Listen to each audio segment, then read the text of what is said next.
Hello everyone, દ્રષ્ટિસ cooking ટૂરમાં આપ સૌનું સ્વાગત છે।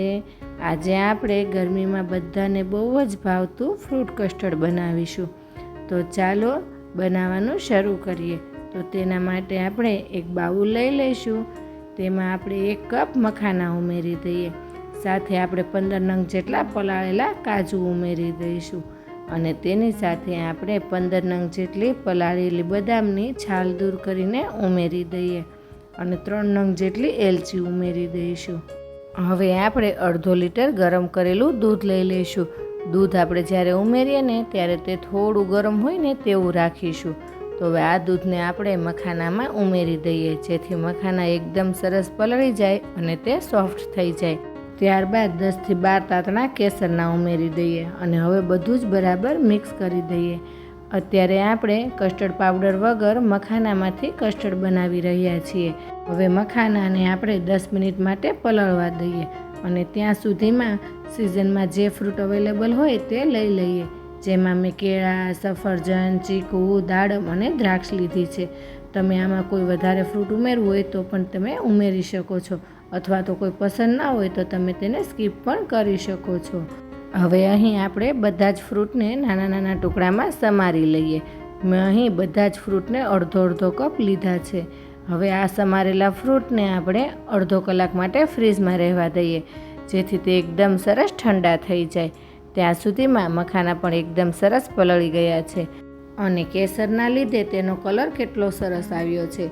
તો હવે આ પલાળેલા મખાનાને આપણે મિક્સર જારમાં લઈ લઈશું અને આપણું કસ્ટર્ડ એકદમ સરસ ક્રીમી અને ઘટ્ટ તૈયાર થાય એટલા માટે તેમાં 1 નંગ કેળું સમારીને ઉમેરી દઈએ અને સાથે મીઠાશ માટે આપણે 3 ચમચી જેટલું મધ ઉમેરી દઈશું। હવે આપણે મખાના મિક્સચરને ગ્રાઇન્ડ કરી લઈએ। ગ્રાઇન્ડ થઈ ગયા બાદ તમે જોઈ શકો છો કે આપણું કસ્ટર્ડ કેટલું સરસ તૈયાર થઈ ગયું છે। તેનો કલર કેટલો સરસ આવ્યો છે અને તે એકદમ ઘટ્ટ અને ક્રીમી તૈયાર થયું છે। તો હવે આ મિક્સચરને આપણે સાઈડ પર રહેવા દઈએ અને ત્યાં સુધીમાં એક ટ્રેમાં બધા જ સમારેલા ફ્રૂટ ઉમેરી દઈએ।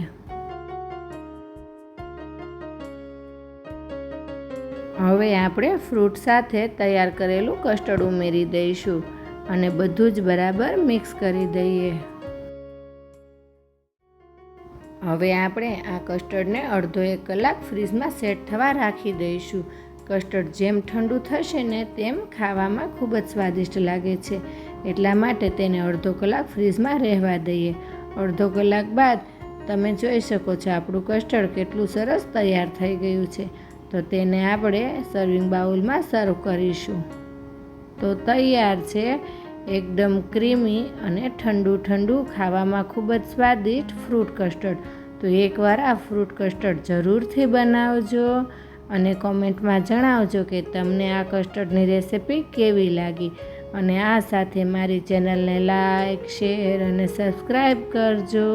તો આવી જ નવી રેસિપીઓ સાથે આપણે ફરી મળતા રહીશું દ્રષ્ટિસ કુકિંગ ટૂરમાં।